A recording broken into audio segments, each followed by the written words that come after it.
Betrayal has a distinct sound. For Leora, it wasn't a scream, but the chilling silence of the wind as her fiancé shoved her off a 300-foot cliff. She expected death. Instead, she fell into the icy waiting arms of a monster, and the greatest revenge story ever told began.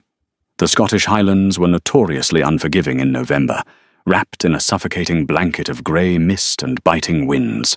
Leora Harrington stared out the passenger window of the rented Range Rover, her fingers anxiously twisting the 3-carat diamond ring on her left hand.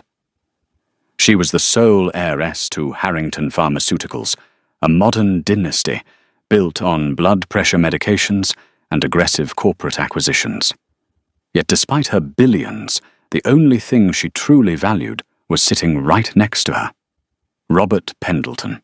Robert was a rising star in London's venture capital scene, handsome, ruthlessly ambitious, and dripping with an old money charm that had completely disarmed Leora from the moment they met at a charity gala in Mayfair. They were to be married in exactly 3 weeks. This weekend getaway to Glencoe was supposed to be their final private retreat, a chance to breathe before the media circus of a high society wedding consumed them. "You're quiet." Robert noted his voice smooth, betraying none of the tension that crackled in the damp air. He turned the steering wheel sharply, navigating the winding, treacherous road that snaked alongside the towering cliffs of Ionac Egach. "Just thinking about the wedding," Leora lied, forcing a smile. In truth, she felt a gnawing anxiety in her stomach. Over the past month, she had caught Robert taking hushed, frantic phone calls at odd hours. She had noticed unexplained withdrawals from their joint accounts. But love had a funny way of making a brilliant woman willfully blind. "Let's stretch our legs," Robert announced, abruptly pulling the heavy vehicle onto a secluded rocky shoulder overlooking a sheer, terrifying drop. Below them, the dark, churning waters of Loch Leven crashed violently against jagged rocks. It was isolated. There wasn't another car house or living soul for miles. Leora stepped out, pulling her cashmere coat tightly around her shoulders. The wind whipped her auburn hair across her face. She walked toward the edge, mesmerized by the violent beauty of the drop. It was a 300-foot plunge into a watery grave. "It's breathtaking, isn't it?" Robert murmured, stepping up close behind her. His chest pressed against her back, and his arms wrapped around her waist. For a fleeting second, Leora felt safe. Then the passenger door of the Range Rover clicked open. Leora turned her head slightly, her heart hammering against her ribs as high heels crunched against the wet gravel. Out stepped Beatrice Lawson. Beatrice was Leora's chief financial officer, her trusted confidant, and supposedly her best friend. "Beatrice," Leora breathed, confusion paralyzing her. "What are you doing here? Did you follow us?" Beatrice didn't look like a woman who had just crashed a romantic getaway. She wore a tailored black trench coat, her expression cold and calculating. She walked to the edge of the cliff, stopping just a few feet from Robert and Leora, and lit a slim cigarette. "She didn't follow us, Leora." Robert whispered, his breath hot against Leora's ear. The warmth in his voice was entirely gone, replaced by a metallic, terrifying deadness. "I invited her." Before Leora could process the words, Robert's grip on her waist tightened to an agonizing degree. "Robert, you're hurting me," Leora gasped, trying to pry his fingers away. "Do you have any idea how much debt I'm in?" "Leora," Robert's voice dripped with sudden venomous resentment. "My firm went under 6 months ago. I owe £40 million to people who don't send collection letters, they send men with hammers. You were supposed to be my lifeline. But your father's prenuptial agreement was airtight. I'd get nothing if we divorced. I get nothing while we're married." Leora's world began to spin. The mist, the rocks, Beatrice's passive face, it all blurred into a surreal nightmare. "Robert, please, if you need money, just ask me. I can help you. We can fix this." Beatrice exhaled a plume of grey smoke, her eyes devoid of pity. "He doesn't want your help, Leora. He wants the life insurance payout. £50 million payable to the surviving spouse in the event of an accidental death. And with me managing the company's internal accounts, ensuring the policy was fully underwritten before the wedding was incredibly simple. You're sleeping with him, Leora said, the betrayal slicing deeper than the freezing wind. The two people she trusted most in the world had orchestrated her execution. For 2 years, Robert confirmed coldly. You were just a stepping stone, Leora. A sweet, naive little stepping stone. Leora's flight or fight instinct finally kicked in. She drove her stiletto heel backward into Robert's shin and threw her elbows back, trying to break his grip. But the element of surprise was lost. Robert was stronger, and they were standing inches from the abyss. Don't make this messy, Leora, Robert snarled, grabbing her by the shoulders. You won't get away with this. The police will investigate. Leora screamed, her feet slipping on the slick, rain-soaked grass. Tragic accidents happen on these cliffs every year, Beatrice said, calmly, flicking her cigarette over the edge. A beautiful bride-to-be, eager for a photo, slips on the wet rocks. Her fiancé tries to save her but fails. It's a tragedy the tabloids will feast on. Robert looked into Leora's terrified, tear-filled eyes. There was no hesitation, no flicker of remorse. Just cold, absolute greed. Goodbye, Leora, he said. With a powerful, violent thrust, Robert shoved her backward. Leora's feet left the ground. For a suspended, agonizing millisecond, she saw Robert and Beatrice standing side by side on the edge of the cliff, watching her. Then gravity claimed her. The wind roared in her ears, a deafening hurricane of sound. The jagged rocks of the cliff face blurred as she plummeted downward. She tried to scream, but the air was ripped from her lungs. This was it. She was 28 years old, and her life was ending, not because of illness or age, but because she had loved a monster. She squeezed her eyes shut, bracing for the bone-crushing impact of the rocks and the freezing depths of the loch. But the impact never came. Instead of the brutal shattering crash of bone against stone, Leora's violent descent was halted by a force so sudden and impossibly strong, it knocked the remaining wind from her lungs. She didn't hit the water. She didn't hit the rocks. She was suspended in mid-air, roughly 50 feet above the churning loch. The roaring wind seemed to die down, replaced by a suffocating, terrifying stillness. Leora opened her eyes, her vision swimming with dizziness and shock. A pair of arms, feeling like bands of solid steel, wrapped in fine velvet, held her tight against a broad chest. "Breathe, Leora," a voice commanded. It was a voice that seemed to vibrate through her very bones, deep, aristocratic, and layered with a dangerous resonance that didn't sound entirely human. Leora gasped, pulling freezing air into her lungs, and looked up. Holding her was a man who looked like he had been carved from marble and shadow. He possessed an agonizingly beautiful face with sharp, aristocratic cheekbones, a strong jaw and thick, dark hair whipped by the storm. But it was his eyes that made Leora's heart stutter. They were a piercing, luminescent crimson, glowing faintly in the dim light of the overcast Scottish afternoon. "Who? What are you?" Leora choked out, trembling violently from both the freezing cold and absolute terror. They were hovering. They were literally defying gravity, standing on a narrow, almost invisible outcropping of rock, jutting from the side of the cliff, though it felt as if he wasn't standing on anything at all. "Noah," the man replied smoothly, his crimson eyes flicking upward toward the top of the cliff. "Noah Croft. And it seems, Leora Harrington, that your taste in men is abysmally poor." Leora knew that name. Noah Croft was the reclusive CEO of Croft Holdings, a massive, shadowy conglomerate that practically owned half of Europe's real estate and logistics networks. He was a phantom in the business world, never photographed, never interviewed. Yet here he was, hovering on a cliff face, his skin ice-cold to the touch. You're not human," she whispered, her rational mind shattering into a million pieces. Noah's lips curved into a dark, knowing smile.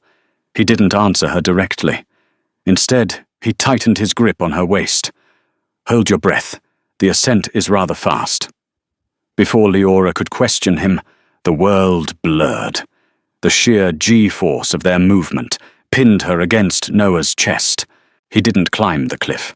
He bounded up it in massive, gravity-defying leaps, moving faster than the human eye could track. In mere seconds, he crested the edge of the cliff 100 yards away from where Robert and Beatrice were currently putting on a show of fake hysterical weeping for a passing motorist they had flagged down. Noah didn't stop.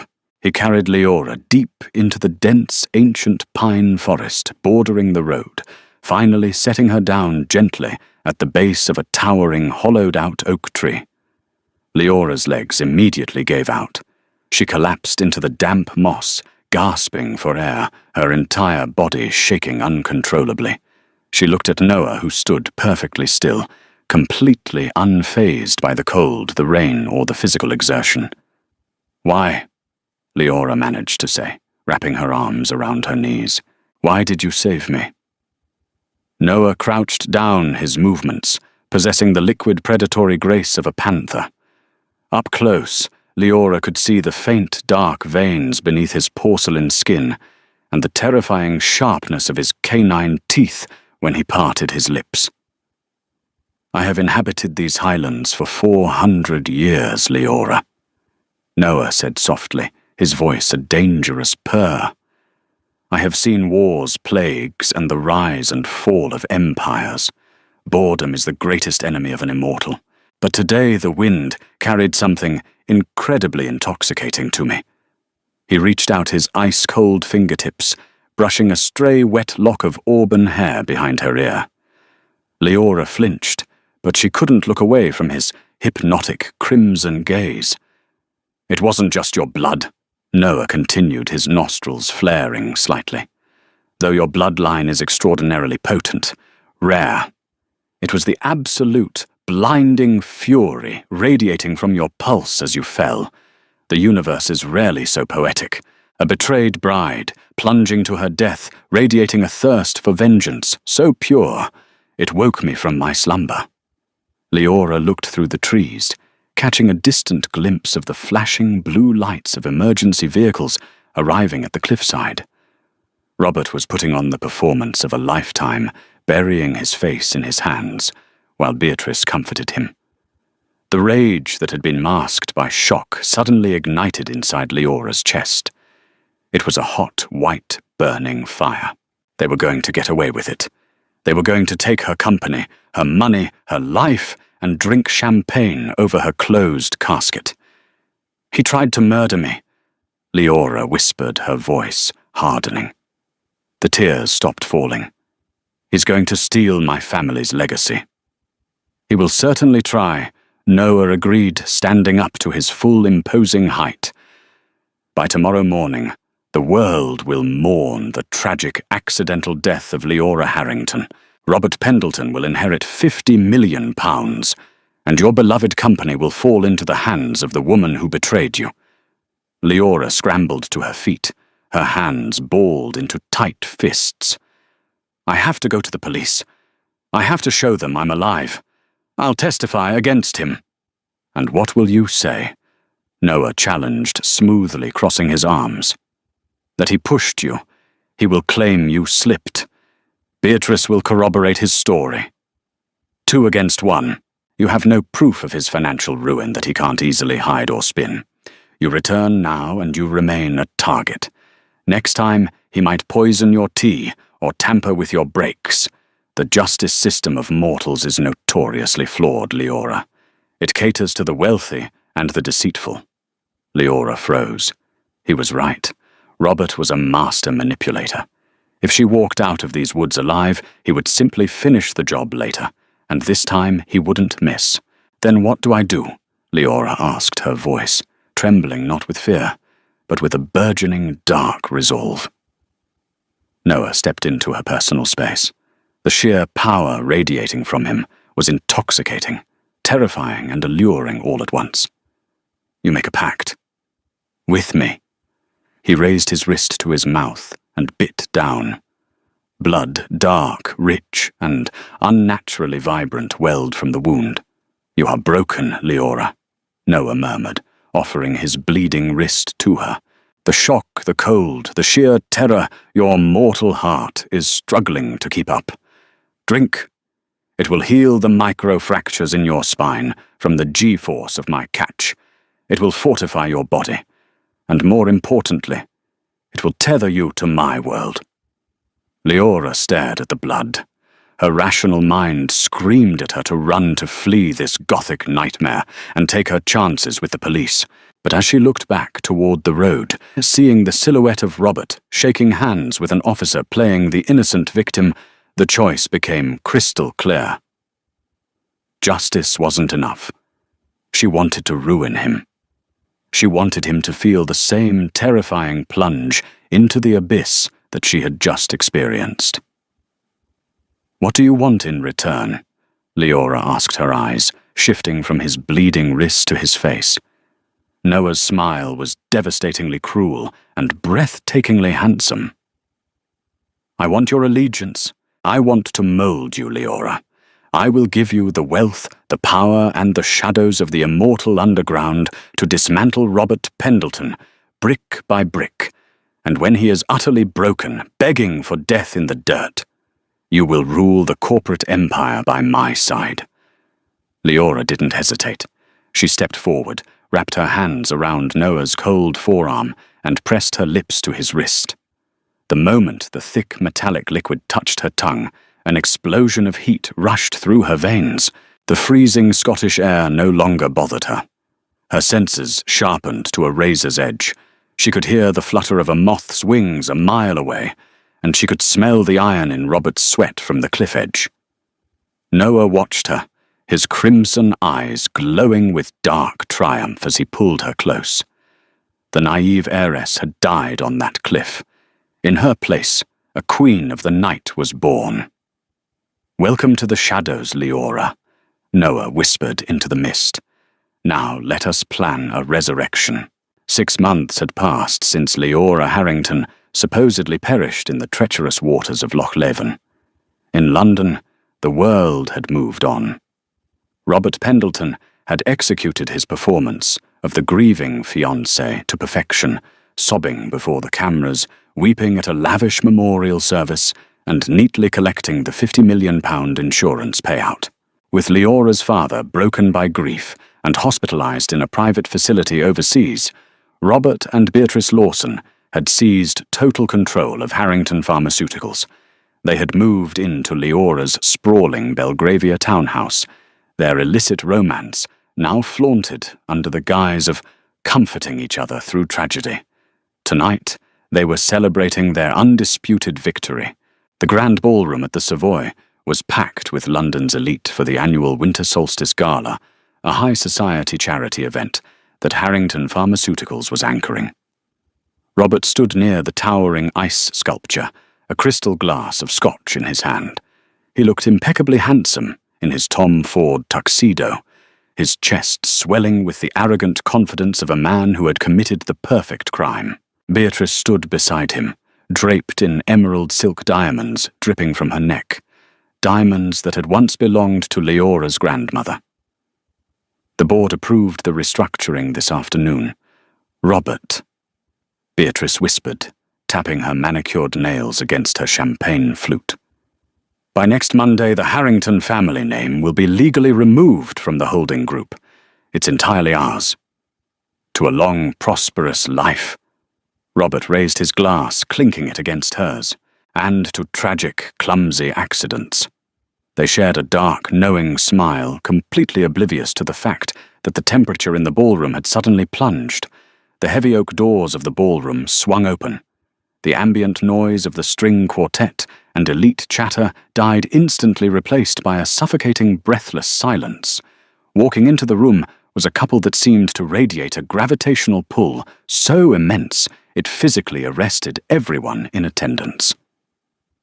The man was Noah Croft, dressed in a flawless midnight black tuxedo, his towering frame, aristocratic features, and eyes that seemed almost unnaturally dark commanded absolute submission.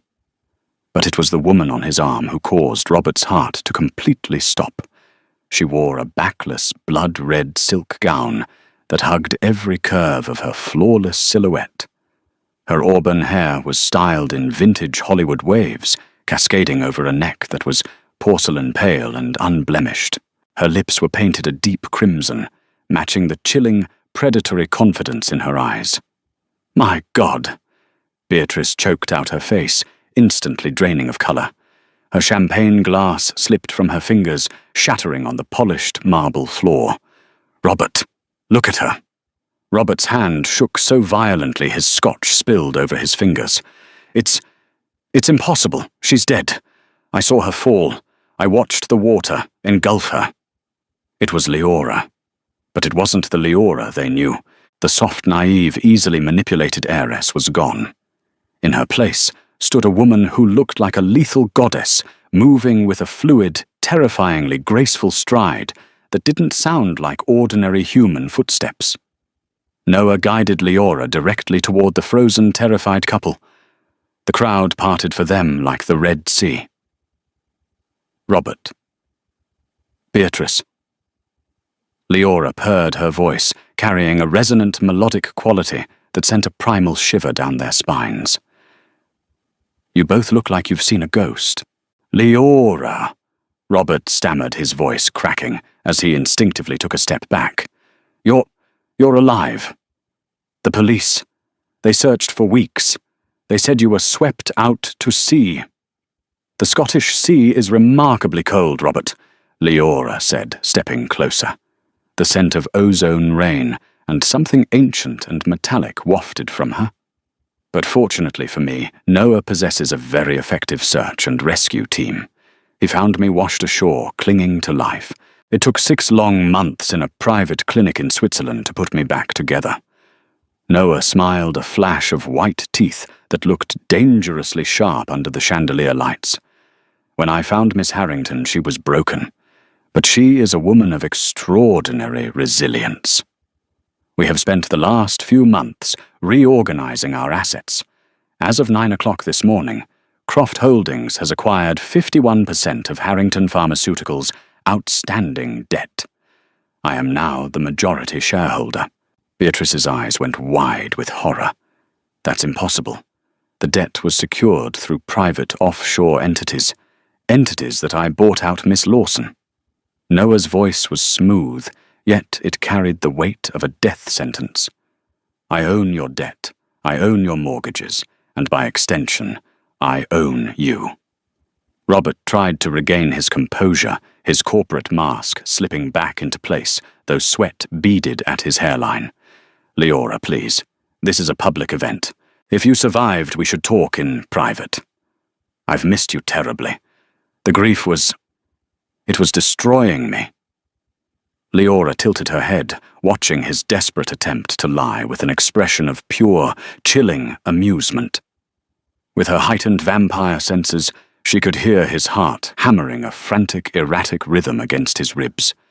She could smell the sour, bitter scent of fear sweating through his expensive suit. "I'm sure it was Robert," Leora whispered, leaning in so close her lips almost brushed his ear. "Enjoy the party tonight, because tomorrow the nightmare begins." The dismantling of Robert Pendleton and Beatrice Lawson was not a sudden explosion, but a meticulous, agonizingly slow bleeding out. Noah had taught Leora, well, true revenge wasn't just taking a life. It was destroying everything a person valued until they begged for the sweet release of death. Within 48 hours of the gala, Croft Holdings called in all of Harrington Pharmaceuticals' outstanding loans. Robert frantically tried to liquidate assets, only to find that the internal financial records Beatrice had altered to hide their embezzlement had been mysteriously leaked to the City of London Police and the Inland Revenue. By the end of the week, trading in the company's stock was frozen.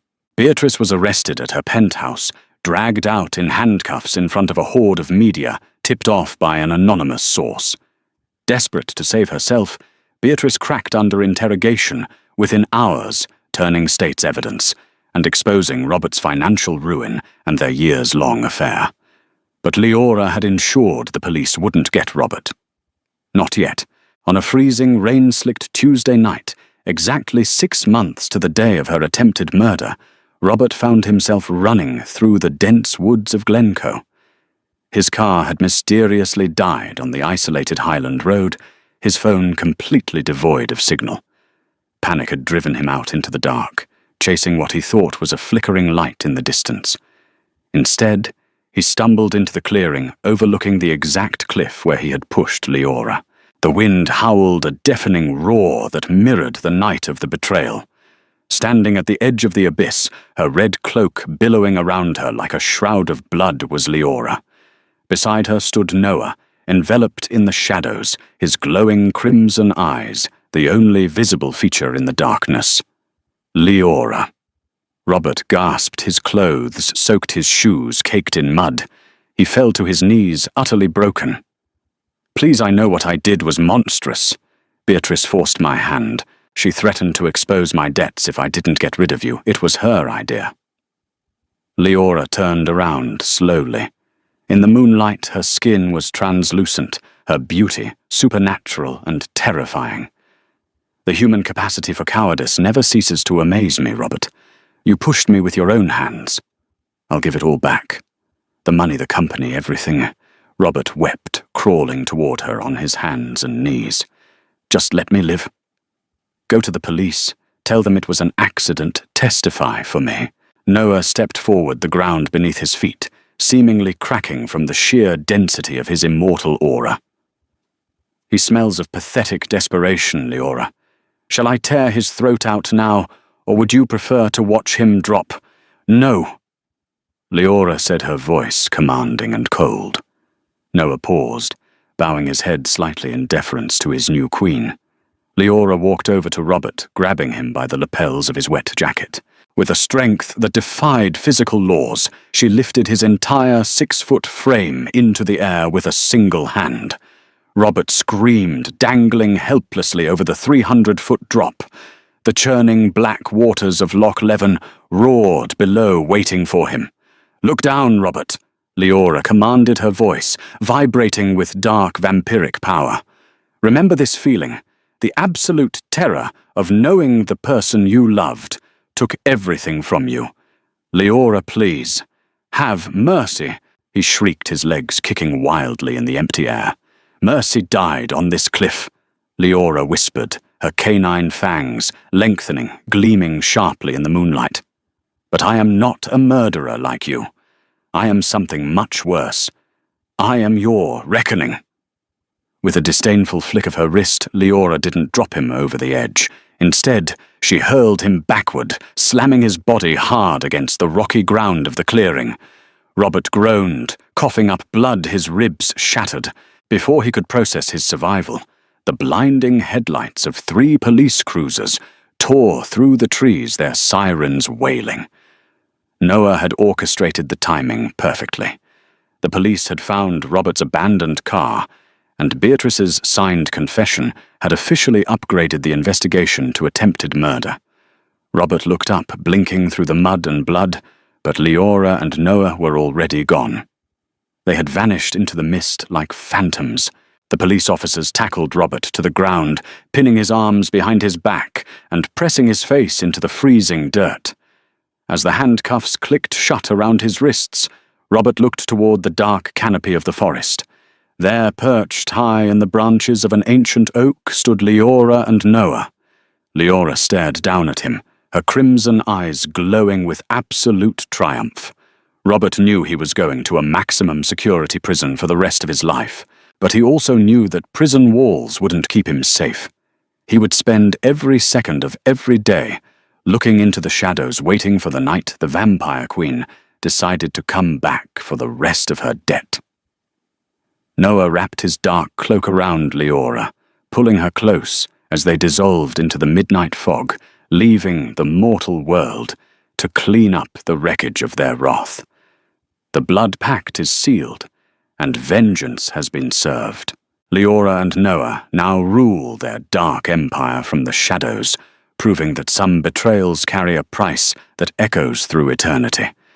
If you loved this thrilling tale of dark romance betrayal and ruthless vampire revenge, don't forget to hit that like button. Right now. Share this video with your friends who love juicy dramas and subscribe to the channel for more spine-chilling stories every week. Turn on notifications so you never miss a twist.